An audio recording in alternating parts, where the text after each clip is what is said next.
Hello, everyone, and welcome to Aksamawian Media Network. I am your host, Ashinafi Sabhatu, and today we'll be discussing what is happening in Tigray for the last 54 days. Our guest speaker is Daniel Woldu. Daniel, thank you for joining us. Thank you for having me, and I want to congratulate you on your first episode in the English program, and I wish you much success. Thank you. I appreciate it. So I would like to start by just, if you could just give us a little background of what is happening and what is currently going on in Tigray. Sure. So as you know, for the last 54 days since November 3rd, Election Day here in the U.S., there has been an ongoing war on the people of Tigray. And when we say ongoing war, it isn't your typical war, a warfare where you have forces fighting each other. But more than that, there is a war on the actual people of Tigray.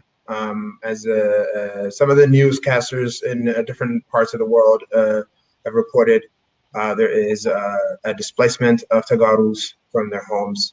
There is a displacement of Tagaros as refugees in Sudan. I think it's at 55,000 now. 55,000 refugees now reside in Sudan. Also, you see looting of assets of Tigrayans from Tigray by the Eritrean military as well as Ethiopian military and the Fano group from Amhara. More than that, there is a lot of killing. That's the devastating part, is the killing of civilians in much of Tigray. In all major cities, we were getting reports of people being killed for no reason. These are civilians that are just trying to push a daily life, and they're being massacred. And so that's huge. And then there's also rapes. The raping of our women is happening across Tigray right now. So Tigray in this on this day is is mourning and in pain, and it has not stopped yet. So when we talk about what we'll discuss further on this show, you'll hear some of the details and some of the things that are happening. But right now, as it stands, Tigray is being invaded by many forces, from the Ethiopian forces and the Eritrean forces. Yeah. And what do you think this war is about? And do you think that the international community understands completely what is going on right now as we speak? Well, so that's a broad question. So let me kind of dissect a little bit piece by piece. So the war, as you know, is to suppress the people of Tigray, to weaken them, and to have them submit to the federal government. The federal government, a legitimate federal government that is already past its mandate to lead the country, is moving around to have a power of consolidation from all corners of Ethiopia. So as it stands right now, the Abiy Ahmed's regime has changed all of the leadership across the Ethiopia. All the states have now leadership that submit to Abiy in terms of whatever he says goes. So it's being centralized basically in terms of power. And Tigray was one of the only places that he didn't have that kind of supremacy. In Tigray, people believe in self-determination. So Tigrayans overwhelmingly went out in September to elect their leaders. By doing that, they showed that they believe in self-determination and upholding the rule of law in the country, the Constitution. And the Constitution gives every state the right to determine their leadership, to elect the leadership, and to basically figure out a path within their state. So the war, it may seem like this is a law enforcement war from the federal side, as they tell us that they're doing a police operation. This is like a SWAT operation, basically, but it's far from it. We are seeing, just evidently, just like I indicated before this, the looting, the killing of civilians, and the bombardment of assets, the bombings, the shillings that are happening. All of those, when you add them up, it does not show that this is an operation of law enforcement. It's not. This is a war on the people of Tigray. There's no question about that. And I think the international community is starting to wake up to that. But Just to kind of go over the international community, starting with the State Department here in the U.S., they weren't on board to understand that this war is happening on the people of Tigray. People of Tigray were shielded, and they were basically controlled from the north to the south, and then they controlled the western part, the Himara area, to where Tigrayans just basically didn't have any outlet. And without having an outlet and closing down the telecom, there's no communication that goes in and out of Tigray. Closing down banks, closing the roads, and with the locust invasion that we had, and other COVID-19, the pandemic that we're in, all of these is just a way of suppressing Tigrayans down to the point where they can't really speak up. They can't do anything. They can't tell their side of the story. And so the international community has not understood what kind of atrocities that are happening in Tigray. Now, recently, there are some footages that are coming out from Tigray. There are some journalists that have interviewed our refugees in Sudan. And with that, we're starting to get a glimpse of what's really taking place. But I know that a lot of the bad, all the evil that was done in Tigray has yet to be reported. So the international community has not acted appropriately. We do appreciate EU and the European Union as a whole, and some European countries for stepping up and condoning the actions that are taking place in Tigray. And some other government officials from even within the U.S. Have spoken up about their concerns. But more than that, they have not really acted to stop Abiy Ahmed of what he's doing. After 54 days, you would have assumed that the United Nations, the EU, and other big stakeholders would put a sanction on Ethiopia for what they're doing.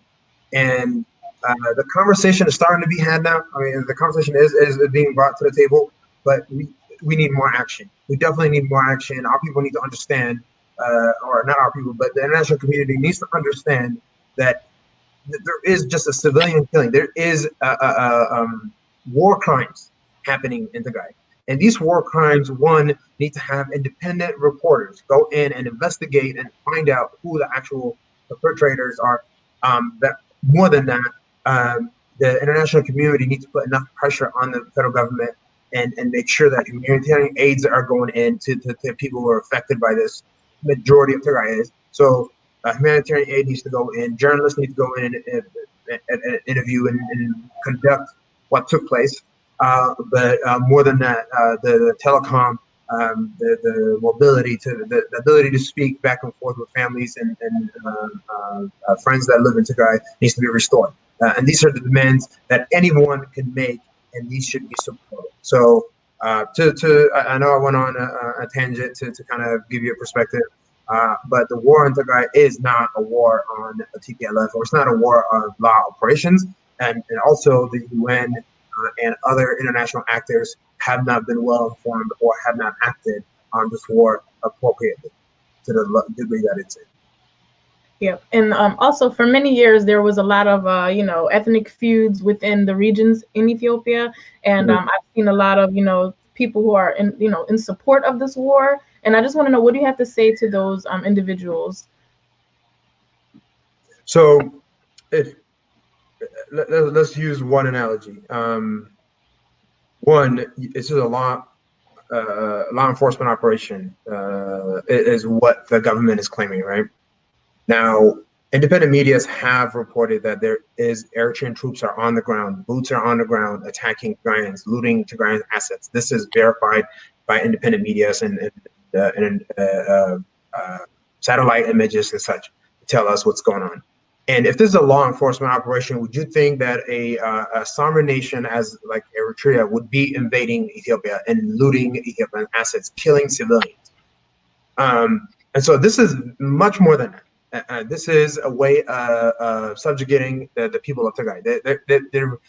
The ethnic feud in Ethiopia was there for a very, very long time.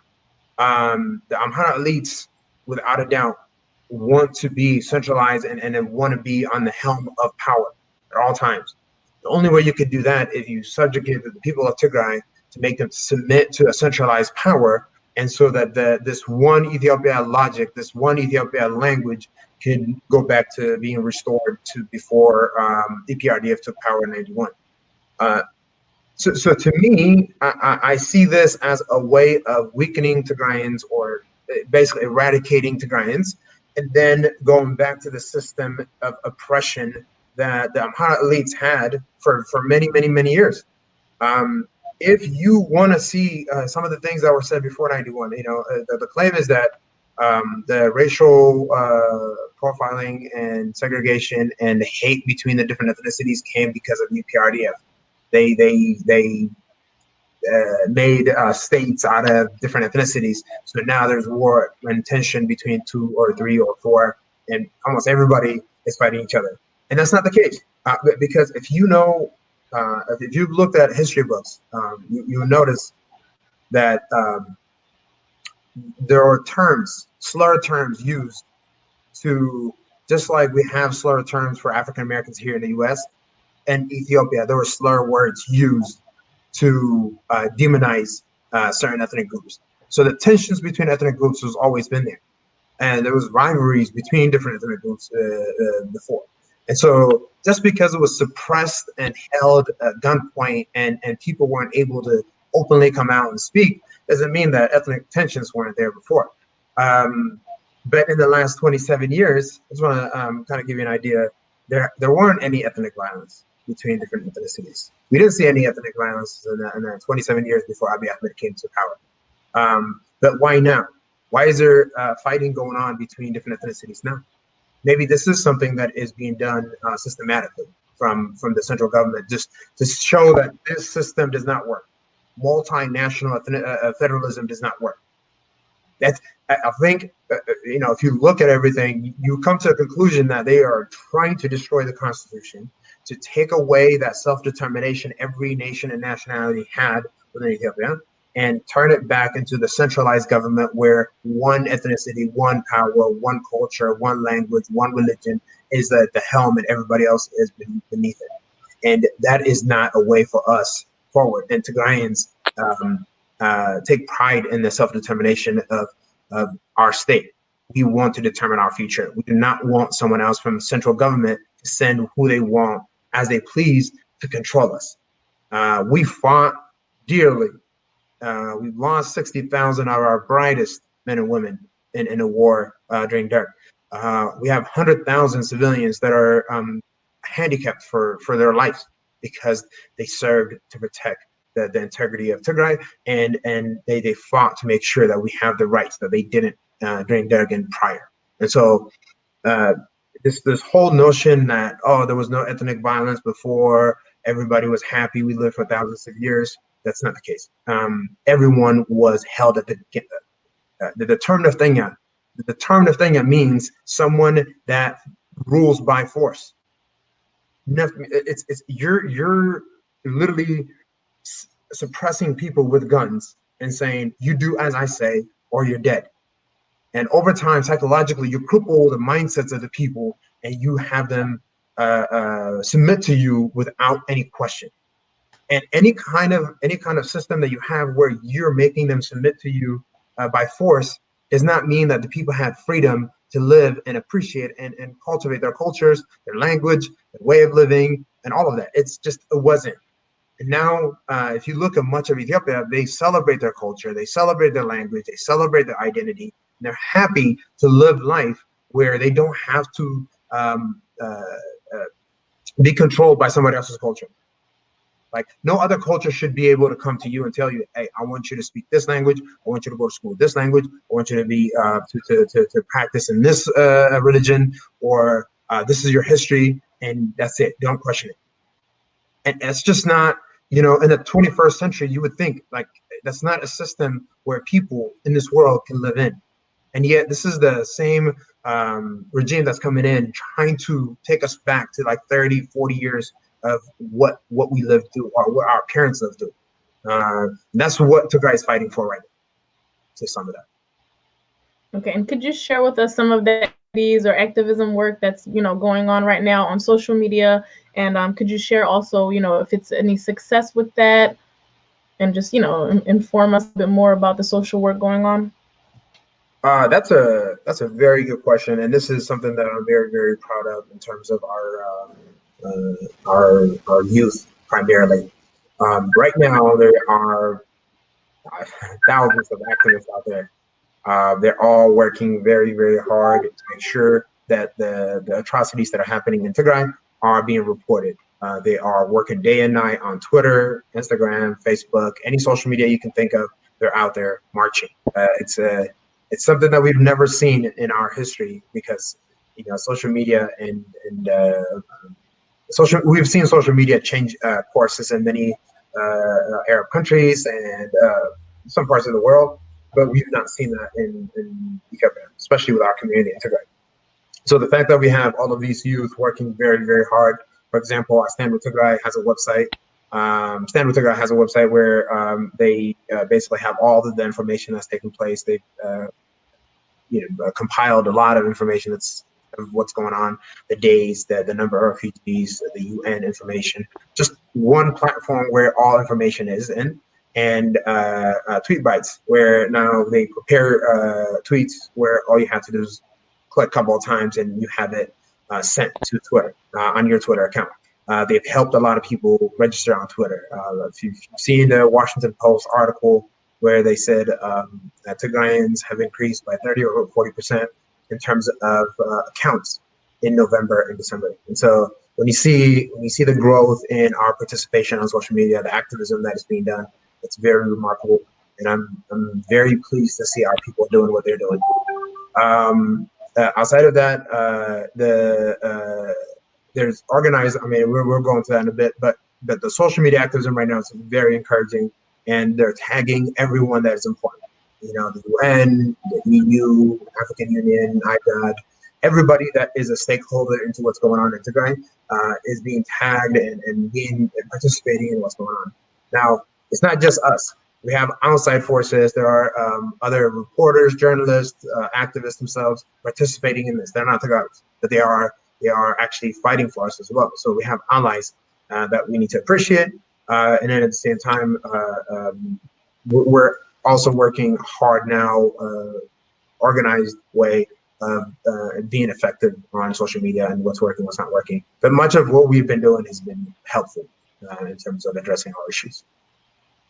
And we've noticed that you had a few youth Tigarus on your social media page on Instagram, Humans of Tigray. Could you give us a little bit of information about that?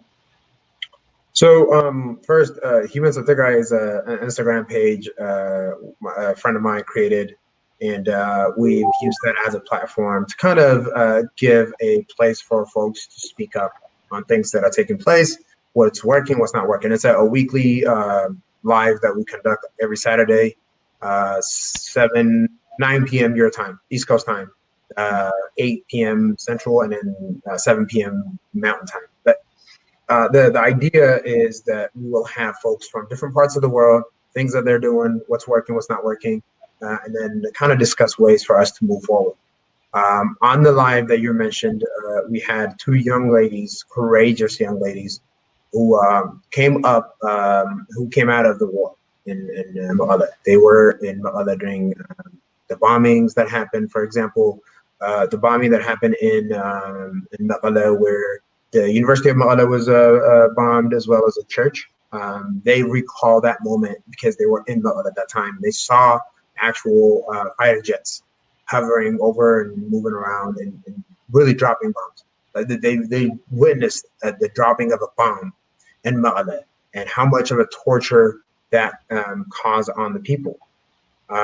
They've also shared information about their journey out of Ma'ala and towards Addis Ababa, which is very, very heartbreaking to listen to.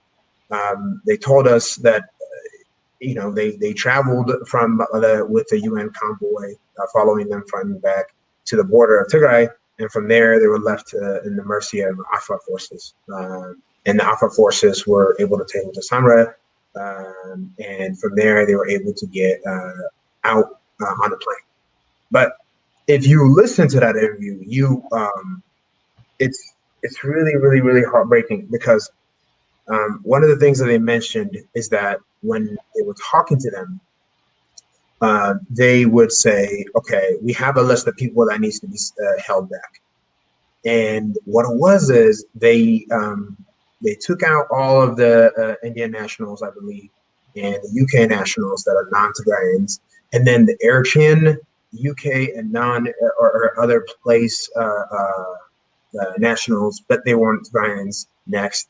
And the last that they pulled out was the Tigrayan UK nationals. And it's like you're leaving a war zone and you're a Tigrayan, therefore you're held behind, you're held away, you're interrogated by the federal police.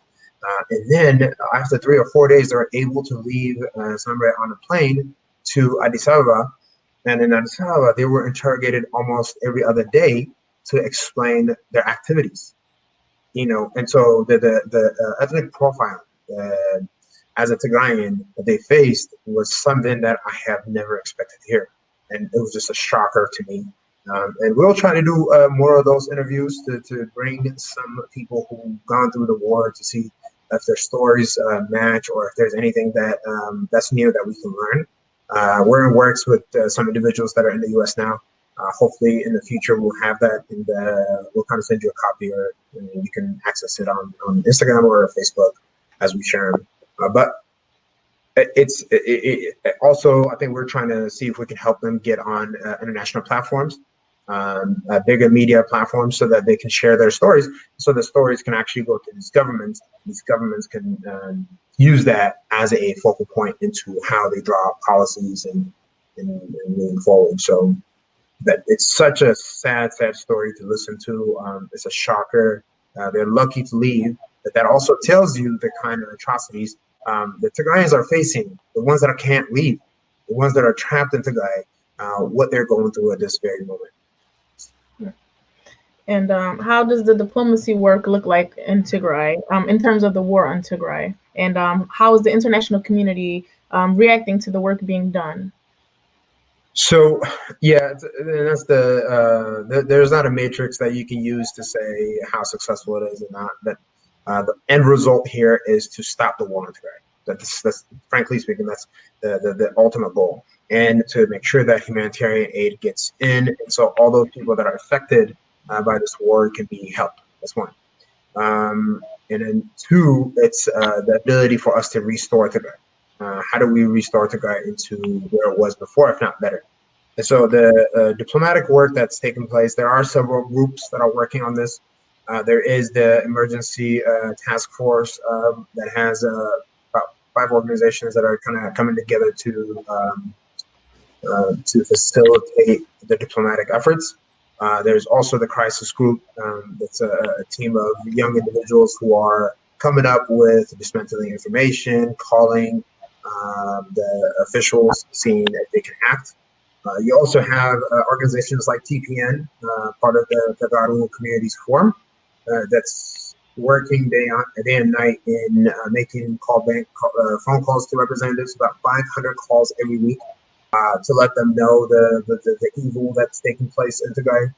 So collectively, there's a lot of work that's being done from different stakeholders who are making sure that we are doing what we can here out in the West, so that the politicians, EU and UN, all of them can act. As you can see, EU has suspended the budget amount that they had for the next year, I believe, about $110 million. That's significant. So when you measure it, just the fact that that is what they have acted on, it's an amazing thing to see. But we want the UN, the US, and other superpowers to step in and say, hey, this is not acceptable. This cannot continue on. Withdraw your troops from Tigray. The Eritrean troops need to leave Tigray, and we need to work on restoring some of the damages that were done. What we can, at least in terms of material stuff. You can't bring back the lives, but those our people that have died in the hands of these evil forces need to be investigated, and these folks need to face justice for their crimes. And so the work is somewhat successful, but moving forward, there's a lot of work to be done. And I want to take this opportunity to encourage people who have any skill set in political science, international studies, people in writing, translating, media, uh, advocacy, all of our people that have these kind of skill sets to step forward and help in these different groups. It doesn't matter which group you go to, just go into any kind of group and just make sure that you are helping, because every day that we waste, every hour that we waste is a life lost in Tigray. And so we have to urgently act. We have to be punctual. We need to move forward fast and efficient so that we can save our people. It's a very, very important. If you're not doing anything right now, please make today be the first day that you start helping people today. Yep. And it's very unfortunate that it lasts, 54 days. And we don't really know, how long this will keep going. But how do you think that this current issue can, end? And also, do you think that the country can unite as one, after the fighting ends? Well, my very quick answer to that is a no. We cannot function as things were before, because the trust level that Tigrayans had on Ethiopia is all shattered and broken and destroyed. There is zero trust level, because when you have a sovereign nation outside of your country come to invade you, and the federal government is on the same side of that to attack you, one of its states, with outside forces, you can't go back from that. I think everything that we've had in terms of, a lot of youth will tell you this. Before 54 days, I was a proud Ethiopian, but now I am a Tigrayan. This is a commonly shared sentiment from our people. So I don't think we'll go back into where it's united Ethiopia. That language is long gone. We're way past that point. At this point, we are neighbors. We are from the same region. We would have to coexist in the same environment, the same area that we're in. But when it comes to one nation under Ethiopia, that language is long gone. And I just don't understand anyone that can have that kind of emotions right now. Well, at least I haven't witnessed anyone that has that kind of emotions, because it's just so hard.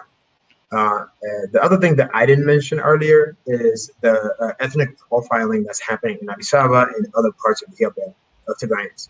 Tigrayans are being sacked from their positions. Tigrayans are being imprisoned for just being Tigrayans. Tigrayans are being harassed left and right, and their houses are being raided, and assets may be taken away. Our people in much of Ethiopia can't openly speak because their phone lines are tapped.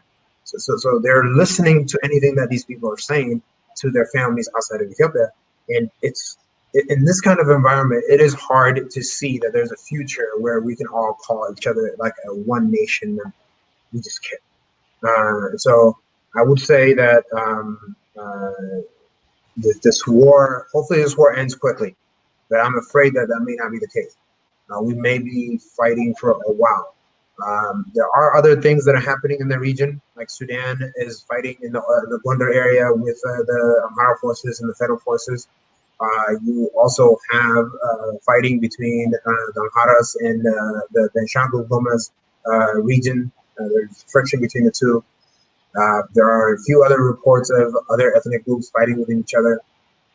So it doesn't seem like ultimately the picture of Ethiopia will continue as it did prior to 54 days ago. I think we're moving into much of a different territory, different circumstances after this. So we'll see what happens. But from what I've noticed from our people, they have no interest in becoming part of Ethiopia moving forward. Yeah. Well, thank you, Daniel, for giving us an overview of what's going on in the current events. And last, are there any important messages that you would like to pass along to the greater Tigray population?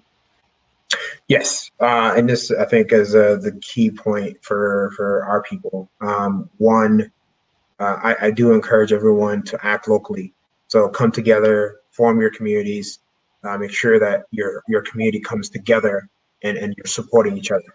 Because To me, I feel like we're still going to get a lot of bad news of family members that have passed, and this is going to be a moment where we need to be on each other's corner. That's significant. And so locally, make sure you come together, make sure you strengthen your community, and so that we're able to work our way out of this war. But two, I wanna kind of divide up my feedbacks to our people. I'm gonna start with the youth.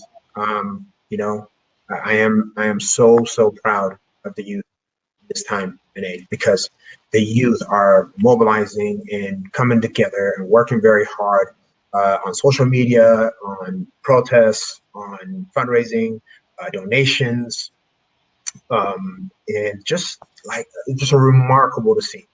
And I want to, I hope that they continue to do this. We are seeing a little decline in the activism work on social media, and I hope that our people intensify the social media activism and continue to let everyone know of all the evil that happened. Some of the information is coming to us. We see some of the individuals that have been killed. So we need to highlight those folks. We need to make sure that people know and continue their work. Can't stop. So I encourage the youth to continue what they're doing. I know it's exhausting, but let's not stop. We're not done yet. Okay. So that's one. To the elderly. Well, before that, let me say some words for the people that are working in these organized diplomacy work.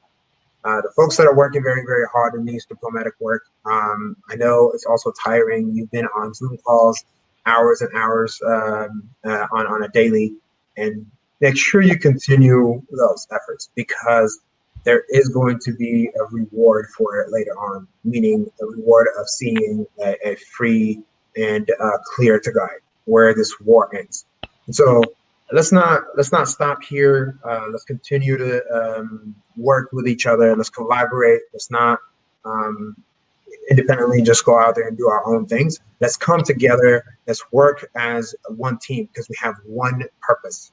And make sure we tackle the issues that we see. And diplomatically, I think if we come together and there's thousands of us speaking the same language, they'll listen to us compared to 200 here, 200 there, 400 there, and it's just not as loud. And so I encourage everyone to come together and kind of work collaboratively with each other so that we can see viable results. To the adults, I am also very proud of the adults for all the things that they do, mainly in the fundraising and the protests that they put together. They organize much of the protests that happen in different cities, and the fact that they've been doing it for so long and continue to do it, it's very encouraging. But I also see that there is a bit of a conflict in terms of messaging. Our elderly, or much of our adults, adults as in like people who grew up in IB and then they came here and they've had kids and such, those folks are hindering our abilities to kind of have a very good sound messaging. Our messaging needs to be very effective. We need to be speaking the languages that these professionals or these politicians will understand. And I don't believe that our elder community members understand, quite frankly, on what kind of messaging these politicians listen to. So we need to make sure that we're a bit aware and we do a little bit of research. We're telling them what needs to be said in the language they understand, not in the language that makes sense to us, or they're not a place for us to vent, okay? They will not sit there and listen to us for 2 hours. Like our meetings, we will have 2-hour meetings, but these politicians don't have that kind of time. So we need to be prepared when we come in to sit down with these politicians. We need to be prepared when we are sitting with staffers. We need to be prepared when we are going to protest. So we are saying things that make sense. Down, Abiy is not going to do it at a protest. But stop the war on Tigray will be. Because when someone listens to you saying stop the war, stopping a war is a common sense thing. It's not it doesn't require much. So we want to make sure that the messaging that we have to the greater international community is very clear, concise, and they know exactly what we want as the end result once the meeting is done, once the protest is done, or once our events are concluded. So with that, I do hope that we continue to fight, all of us collectively, men, women, old, young, just everyone. We all can play a part. We all can play a part. We have a place for us to make sure that we're fighting for our people. And that's the concluding message that I want to give. Thank you for giving me the opportunity to come on and share my thoughts. Yes, thank you again for joining us to help spread the word. And also, we just encourage everyone, when you get a chance, spread the word, help donate any way that you can. There's a lot of GoFundMe pages out there. You can contact your community leaders, organizations, just donate as much as you can because, there is a lot of help needed right now. And thank you again, Daniel. And I appreciate you, joining us and giving us your time to update everyone on what's going on. Absolutely. One last thing though to add, and this is important because the Vegas community, the Tigray community in Las Vegas, the youth came together to do a raffle. That's not an idea that we've had in any other places that I've seen it. So by them doing a raffle, they're able to collect a lot of money and also kind of bring awareness. They will have a virtual protest tomorrow as well. Virtual protest is a safer way for us to be doing protests. And so you can see the creativity that some community members will have that helps us in advocacy work. So I want to also add in that if you are in different parts of the world, there are many ways that you can help, and just be creative, think outside the box, and help the people out there. That's how I want to conclude it. Again, thank you very much for having me today. All right, and thank you to the viewers for tuning in to Activism Media Network, and we strive to continue to give you more information and more updates of what's going on. Thank you. Thank you. Bye.